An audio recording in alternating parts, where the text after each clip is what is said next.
अस्सलाम वालेकुम दोस्तों, मेरा नाम है फ़रूक हैदर। आप देख रहे हैं पाक यूथ लर्निंग। तो उम्मीद करता हूँ सब लोग हैरियत से होंगे। तो ये हमारा लेक्चर नंबर 6 है, इंस्टेंट लर्निंग कोर्स का इंट्रोडक्शन टू इंग्लिश ग्रामर। तो इसमें कंसेप्ट टू स्टडी मटेरियल आपको इधर ही मिल जाएगा। तो आपसे रिक्वेस्ट है कि अगर आपने प्रीवियस लेक्चर इसके नहीं देखे तो काइंडली पहले वो देख लें ताकि आपको इसकी भी सही तरह समझ लग जाए।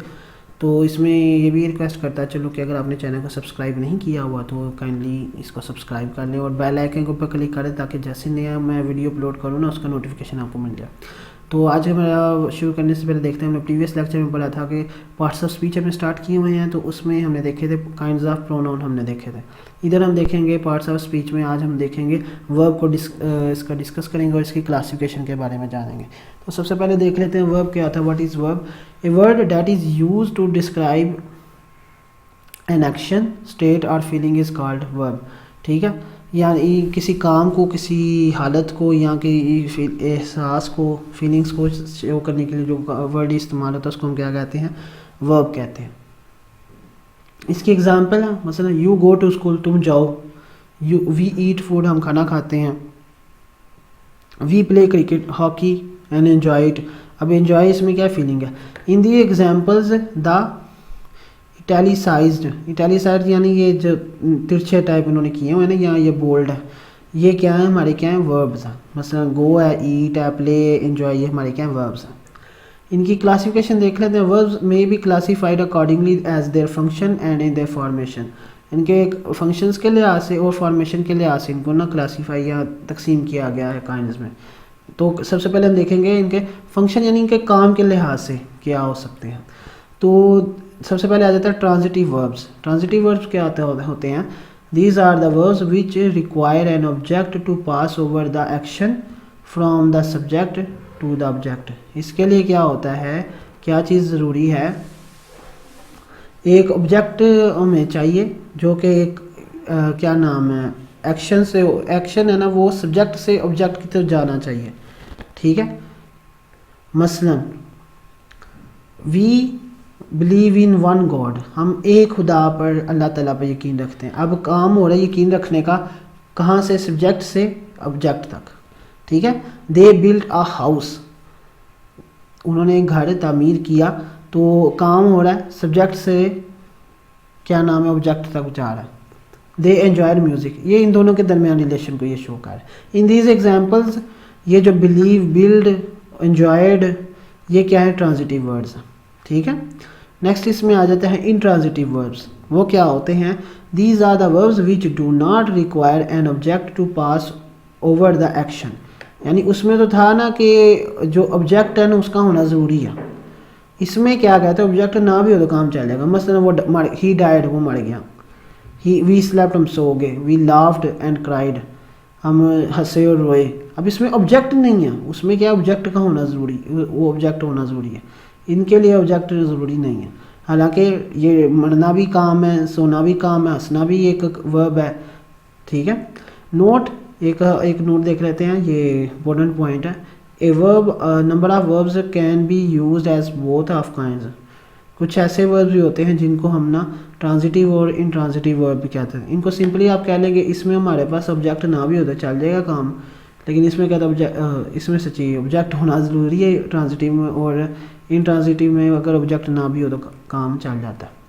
ठीक है, अब कुछ एग्जांपल मैंने बताया कि ऐसे भी हो सकते हैं जो सेम यूज़ हो सकते हैं एज ए, ऐसे अल्फाज वर्ब्स हैं जो ट्रांजिटिव और इंट्रांजिटिव दोनों यूज़ हो सकते हैं। मसलन फायर बर्न्ड, अब इसमें हिज फिंगर, आग ने ना उसकी उंगली जला दी। अब इसमें ऑब्जेक्ट है कि किसके ऊपर काम हुआ है, एक्शन किसके ऊपर हुआ है। अब इधर लिखा फायर बर्न्स, अब ये इंट्रांजिटिव के तौर पे भी चीज़ यूज़ हो रही है। ठीक है, दे सी द फन, किसको देखना? फन को देखना। A blind person can see, अब ये एक बंदा, एक अंधा बंदा नहीं देख सकता। अब ये सी है ना, इसमें देखना, इसमें ऑब्जेक्ट है, इसमें ऑब्जेक्ट नहीं है उसका। ठीक है, तो ऐसे जो अल्फाज होते हैं, कुछ ऐसे भी वर्ब्स होते हैं जो ट्रांजिटिव और इंट्रांजिटिव वर्ड्स के दोनों के तौर पे इस्तेमाल होता है। नेक्स्ट आ जाता है हमारे पास डाई ट्रांजिटिव वर्ब। क्या होता है? A ditransitive verb is one that takes two complements a direct object and an indirect object at the same time.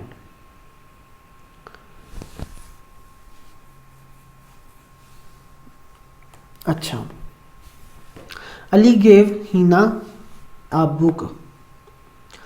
अब इसमें से जो मैं अब ये बता दूं, डाई ट्रांजिटिव ऐसा वर्ड होता है जिसमें ना दो कम्प्लीमेंट्स आ जाते हैं। मसलन एक इसमें ना बताता है कि काम क्या किया, यानी इसमें ये काम किसके ऊपर हुआ और काम किया क्या, यानी ऑब्जेक्ट के साथ एक तो ये डायरेक्ट अपना बताता है कि काम क्या हुआ, यानी किसके ऊपर उसने काम किया, और फिर ये भी बताता है कि काम क्या किया था उसने।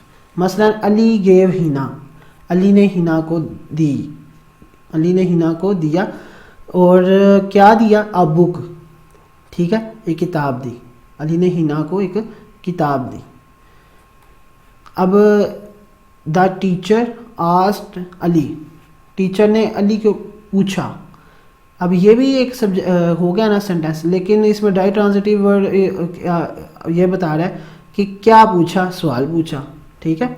ही टोल्ड द चिल्ड्रन, उसने बच्चों को बताया, ठीक है। अब क्या बताया, ये स्टोरी, यानी इसमें क्या है कि एक तो ये ना काम हो रहा है, ऑब्जेक्ट के ऊपर काम हो रहा है, लेकिन क्या काम हो रहा है, ठीक है, वो भी इसमें बताया जा रहा है। नेक्स्ट इसमें आ जाता है ऑक्सिलरी या हेल्पिंग वर्ब्स कौन से होते हैं। An auxiliary verb is the helping verb use to express tense, mood और वॉइस, ठीक है। ये हेल्पिंग वर्ब्स हमारे इस्तेमाल होते हैं, वर्ब्स के साथ इस्तेमाल होते हैं, ठीक है, उसके मीनिंग में इजाफा करने के लिए। इसमें सबसे पहले आ जाते हैं प्राइमरी ऑक्सिलरी कौन से होते हैं। प्राइमरी ऑक्सिलरीज होते हैं मसलन are, be, have and do, ये इनको हम क्या कहते हैं, प्राइमरी ऑक्सिलरी कहते हैं। मसलन आई एम ईटिंग ब्रेड, ठीक है, ये देखें, ये अब किसके माने में इजाफा कर रहे हैं, हेल्पिंग वर्ब होते हैं, ठीक है। किसी सेंटेंस में ये नाउन को ज्वाइन कर रहे हैं, किसके साथ, वर्ब के साथ इस्तेमाल हो रहे हैं, ठीक है। Primary auxiliaries can also work as main verb, ये मेन वर्ब के तौर पे भी इस्तेमाल हो सकते हैं। वैसे तो ये वर्ब के साथ आते हैं नाउन के बाद, ठीक है, लेकिन ये वैसे भी इस्तेमाल हो सकते हैं। मसलन आई एम हैप्पी, लेकिन ऐसे भी हो सकता है कि ये मेन वर्ब के तौर पे इस्तेमाल हो, मसलन आई एम हैप्पी, ठीक है।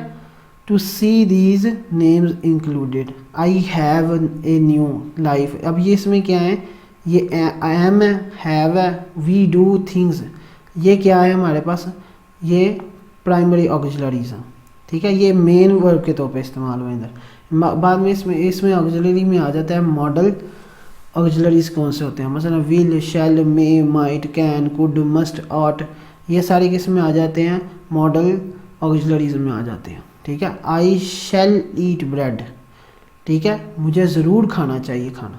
आई माइट ईट ब्रेड, मैं खाना खाऊंगा। आई कुड ईट ब्रेड, मैं शायद खाना खा लेता।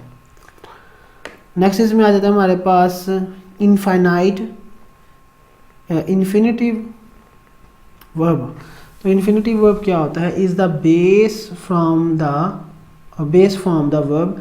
द इन्फिनिटिव वर्ब क्या होता है, बस ना टू लगा देना, मसलन ही कराया, इसके जगह आपने टू लगा देना, ठीक है। The woman should seem to have been crying, अब ये टू आ गया ना वर्ब के साथ, तो ये हमारी क्या होगी, बेस फॉर्म बन गई, इसको हम क्या कहते हैं, इन्फिनिटिव वर्ब भी कहते हैं, ठीक है। I can afford to go, ठीक है, to eat, to sleep, to fly, to fight वगैरह वगैरह वगैरह, टू लगा देना तो ये बेस फॉर्म आ जाएगी। इसके बाद आता है बेयर इन्फिनिटिव वर्ब्स, ये क्या होते हैं, इन्फिनिटिव में occur when without and without the infinitive mark, यानी टू के साथ भी ऐसे ये हमारे पास होते हैं बेयर इन्फिनिटिव वर्ब्स, ठीक है। इनको ये इसमें टू आए, यानी आ भी सकता है और नहीं भी आ सकता, मसलन हेल्प मी, ठीक है, ही केम टू हेल्प मी एक हो सकता है, और इसमें वैसे ही कहते हैं help me, open the door, ठीक है, तो इसमें टू नहीं आया, इसलिए इनको क्या कहते हैं, बेयर इन्फिनिटिव्स कहते हैं, वर्ब्स कहते हैं। ये तो थे फंक्शन के लिहाज से क्लासिफिकेशन। अब हम इनकी बात कर लेते हैं अब फॉर्मेशन के लिहाज से। तो फॉर्मेशन के लिहाज से हैं इनकी, नंबर 1 आ जाता है रेगुलर वर्ब्स कौन से होते हैं। रेगुलर वर्ब्स क्या होते हैं, a verb that forms its past tense and past participle tense by adding D and ED, यानी ऐसे वर्ब होते हैं जिनके ना एंड पे ना अगर आपने बनानी है ना उनकी प्रेजेंट से पास्ट या पास्ट पार्टिसिपल वाली जो फॉर्म होती है, ठीक है, यानी वर्ब की जो पहली फॉर्म को से आपने दूसरी या तीसरी फॉर्म बनानी है तो उसके डी या ई डी लगा देंगे, वर्ड बाकी सारे सेम रहेगा, या हम टी लगा देंगे। इनको हम क्या कहते हैं, रेगुलर वर्ब्स। मसलन फॉर एग्जांपल एक्ट है, एक्टेड एक्टेड, ठीक है, banish banished banished, E D लगाया, इधर इधर ई डी लगाया। इस तरह कैरी कैरिड कैरिड, ठीक है। इस तरह बर्न बर्नट बर्नट, टी लग जाता है उसके। लर्न लर्नट लर्नट, तो उसके भी टी लग जाता है एंड में। इनको हम क्या कहते हैं, इनको हम कहते हैं रेगुलर वर्ब्स। नेक्स्ट इसमें आता है इरेगुलर वर्ब्स, लास्ट है हमारे। इरेगुलर वर्ब्स क्या होते हैं, the verb in which the past tense is not formed by adding, यानी इसमें हम एडिंग, उसमें हम क्या कहते हैं, ई डी और डी ऐड करते हैं। इसमें क्या करते हैं, हम ई डी ऐड नहीं करते, ठीक है। For the past simple and past participle form, some irregular verbs do not change while other change completely. Irregular verbs have no rules of conjugation, they can only be learned in context, ठीक है। अब इसमें क्या होता है कि verb की पहली या दूसरी फॉर्म बनाने के लिए ईडी वगैरह नहीं लगाते, और इसमें होता है कभी कभी लफ्ज़ बिल्कुल ही बदल देते हैं, ठीक है। मसलन अवेक अवोक अवोकन, कितना लफ्ज़ ही बदल गया, बियर बियर बोर बोरन, ठीक है। इसके बाद बीट बीट बीटन, ठीक है।